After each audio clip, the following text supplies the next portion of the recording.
आज हम राजनीतिक चिंतन में मिल के योगदान के बारे में चर्चा करेंगे। राजनीतिक चिंतन के जगत में मिल का मिश्रित स्थान है। एक और उसकी प्रशंसा के गीत गाए गए हैं, उसकी पुस्तकें पाठ्यक्रम में रखी गई हैं, उसे एक दार्शनिक, न्यायशास्त्री और अर्थशास्त्री का दर्जा दिया गया है, तो दूसरी ओर उसकी भर्त्सना भी की गई है और आरोप लगाया गया है कि उपयोगितावादी के संरक्षक के रूप में उसने उपयोगितावाद की हत्या कर डाली है तथा प्रजातंत्र में दोषों और कमियों के सिवा उसने और कुछ नहीं देखा। वेपर और डनिंग जैसे विद्वान ने उसके नारी स्वतंत्रता संबंधी विचारों का भी विरोध किया है।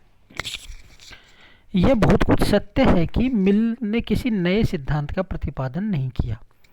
उसके सिद्धांत में बहुत अधिक संगति नहीं है और उसके चिंतन में अनेक परस्पर विरोधी तत्वों का मिश्रण है, पर केवल इन्हीं आधारों पर हम उसकी उपेक्षा नहीं कर सकते। यह देखना अधिक शिक्षाप्रद होगा कि उसने जो कुछ लिखा है उसमें सत्य कितना है, उसकी विद्यात्मक देन क्या है और अपने युग को उसने किस प्रकार प्रभावित किया है।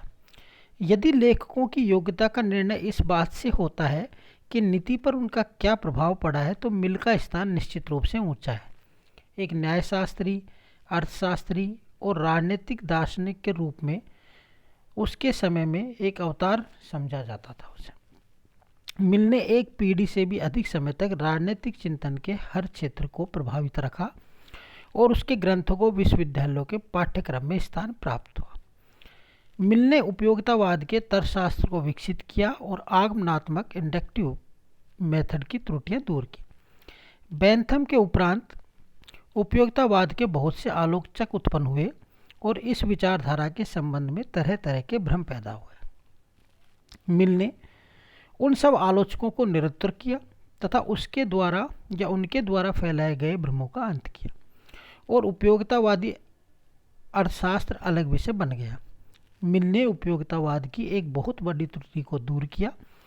बेंथम ने सुख को गुणात्मक नहीं केवल मात्रात्मक बतलाया था, किंतु मिल ने कहा कि सुखों में गुणात्मक अंतर भी होता है।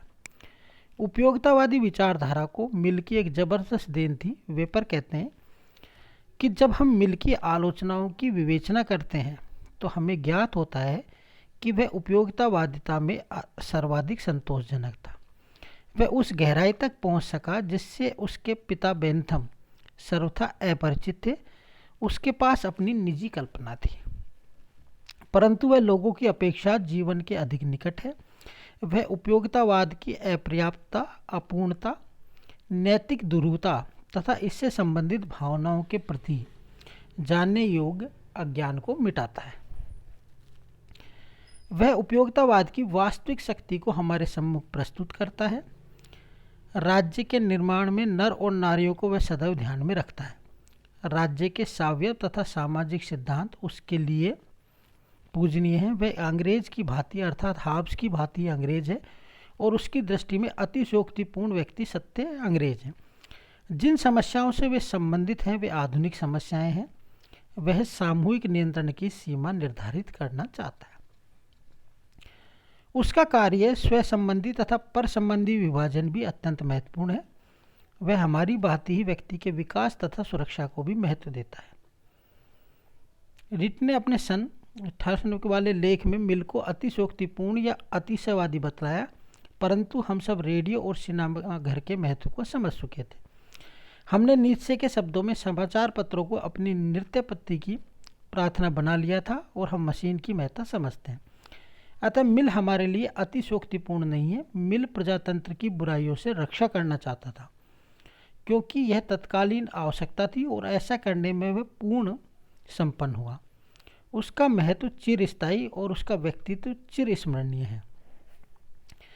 मिल इस बात के लिए भी प्रशंसा का पात्र है कि उसने स्वतंत्रता की उपयोगितावादी कल्पना प्रस्तुत की। प्रजातंत्र संबंधी मिल के आलोचनात्मक विचारों का महत्व आज भी जो का तो बना हुआ है। आधुनिक प्रजातंत्र देशों में वे दोष पाए जाते हैं जिनकी ओर मिल ने संकेत किया था।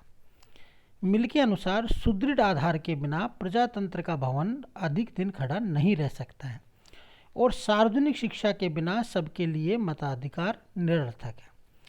प्रजातंत्र की सफलता के लिए दिए गए उसके सुझाव निश्चय ही प्रशंसनीय हैं क्योंकि उनका व्यवहारिक पक्ष सबल है, प्रजातंत्र की प्रयोगात्मक दिशा में मूल ने बहुमूल्य योगदान प्रदान किया है। इसी प्रकार नारी स्वतंत्रता संबंधी उसके विचारों की सत्यता का सबसे बड़ा प्रमाण यह है कि लगभग सभी देशों ने उसके विचारों पर स्वीकृति की मोहर लगा दी है कि स्त्रियों को स्वतंत्रता और उनके अधिकार मिलने चाहिए। राजनीतिक चिंतन को मिल की सर्वोच्च देन उसका व्यक्तिवाद है, जिसे उदारवाद कहना अधिक उपयुक्त होगा। वोन हम्बोल्ट कहते हैं कि मिल के मूल विश्वास को व्यक्त करते हुए इन पृष्ठों में विकसित प्रत्येक युक्ति एक ही महान और प्रधान सिद्धांत की ओर प्रत्यक्ष रूप से संकेत करती है, और वह है अपनी विविधता के साथ साथ मानव का विकास पर महत्व। मिल ने विचार व अभिव्यक्ति की स्वतंत्रता के समर्थन में जो कुछ भी लिखा है वह इस विषय पर संपूर्ण राजनीतिक साहित्य की सर्वश्रेष्ठ रचना है। मिल का यह विश्वास भी सही था कि कुछ ही ऐसे प्रतिभाशाली एवं तेजस्वी व्यक्ति होते हैं जो समय समय पर मानव सभ्यता को प्रगतिशील बनाते हैं। उसके इस कथन में छिपे सार की हम उपेक्षा नहीं कर सकते कि ये थोड़े से लोग पृथ्वी के लवण हैं और इनके बिना मानव जीवन गतिहीन हो जाएगा। इसमें संदेह नहीं है कि प्रजातंत्रवाद, प्रतिनिधि शासन और महिला स्वतंत्रता के वर्तमान स्वरूप पर मिल काफ़ी प्रभाव रखते हैं। अंत में हम कहते हैं कि उदारवादी के रूप में मिल के मूल्यांकन पर हम जॉर्ज सेबाइन के विचारों का उल्लेख किए बिना नहीं रह सकते, जो एक प्रकार से मिल की देन का निचोड़ है। सेबाइन क्या कहते हैं? सेबाइन कहते हैं कि मिल के उदारवाद का न्यायपूर्ण और इसके साथ ही सहानुभूतिपूर्ण मूल्यांकन बहुत कठिन है। मिल की रचनाओं में एक अस्पष्टता पाई जाती है। मिल की उदारता और भाव प्रवणता उसकी बहुत सी कमियों को छिपा लेती है। मिल उदारवादियों की पहली सीढ़ी का स्वाभाविक उत्तराधिकारी था। इन सभी बातों ने उसके विचारों को काफ़ी महत्व और प्रभाव प्रदान किया। तथापि मिल अपने तर्कों के पक्ष में इस प्रभाव के अनुपात में दार्शनिक विश्लेषण प्रस्तुत नहीं कर सका। मिल सदैव ही साक्ष्य के महत्व पर जोर देता था, किंतु व्यवहार में नैतिक अंतर्दृष्टि पर बहुत अधिक निर्भर रहता था। मिल की नैतिक संवेदना बहुत व्यापक थी। सामाजिक स्थायित्व के प्रति भी उसके मन में गहरी चेतना थी। यद्यपि मिल के चिंतन में व्यवस्था और संगति का अभाव था, तथापि उदारवादी दर्शन के प्रति उसकी देन को 4 आदर्शों के रूप में व्यक्त किया जा सकता है। पहला, मिल ने उपयोगितावाद में महत्वपूर्ण संशोधन किया।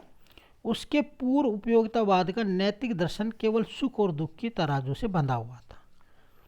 मिल ने इसे इस बंधन से मुक्त किया। कांट की भांति ही मिल नीतिशास्त्र संबंधी मुख्य विचार की मानव जाति के प्रति सम्मानपूर्ण था। मिल का कहना था कि हमें मनुष्य के प्रति निष्ठा का भाव रखना चाहिए, तभी हम उसके नैतिक दायित्व की अपेक्षा कर सकते हैं। मिल का नीतिशास्त्र इस अर्थ में उपयोगी था कि वह व्यक्ति के प्रश्न को आध्यात्मिक रूढ़ि के रूप में नहीं देखता था। उसका विचार था कि व्यक्ति को स्वतंत्र समाज की वास्तविक परिस्थितियों में सिद्ध किया जा सकता है। दूसरा, मिल ने उदारवाद की राजनीतिक और सामाजिक स्वतंत्रता को अपने में ही एक सिद्ध माना था। मिल का मत है कि स्वतंत्रता का महत्व इसलिए नहीं है कि वह किसी भौतिक स्वार्थ की सिद्धि करती है, बल्कि इसलिए है कि उत्तरदायित्व मनुष्य की एक सहज और स्वाभाविक अवस्था है। अपने ढंग से जीवन व्यतीत करना, अपनी सहज प्रतिभा का विकास करना सुख प्राप्त करने का साधन नहीं है, वह दुख सुख का एक अंग है। इसलिए एक श्रेष्ठ समाज वह है जो स्वतंत्रता का वातावरण स्थापित करता है तथा विविध जीवन पद्धतियों के निर्वाह के उचित अवसर प्रदान करता है। तीसरा है, स्वतंत्रता केवल एक व्यक्तिगत हित नहीं है, वह एक सामाजिक हित भी है।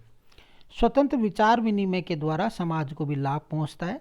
यदि किसी मत को बलपूर्वक दबा दिया जाता है तो इससे व्यक्ति को तो नुकसान पहुंचता ही है, इससे समाज का भी अपकार होता है। जिस समाज में विचार स्वतंत्रता चर्चा की प्रक्रिया द्वारा जीवित रहते हैं और मरते हैं, वह समाज न केवल एक प्रगतिशील समाज है, बल्कि ऐसा समाज भी है जो स्वतंत्र विचार का प्रयोग करने वाले व्यक्तियों को भी पैदा करता है। लास्ट, स्वतंत्र समाज में उदारवादी राज्य का कार्य नकारात्मक नहीं बल्कि सकारात्मक है।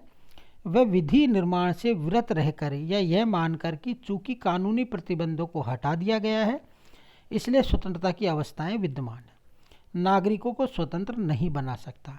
निसंदेह एक महान व्यक्तिवादी, उपयोगितावादी और उदारवादी विचारक के रूप में जे एस मिल राजनीतिक विचारकों के इतिहास में सदैव अमर रहेगा। Thank you.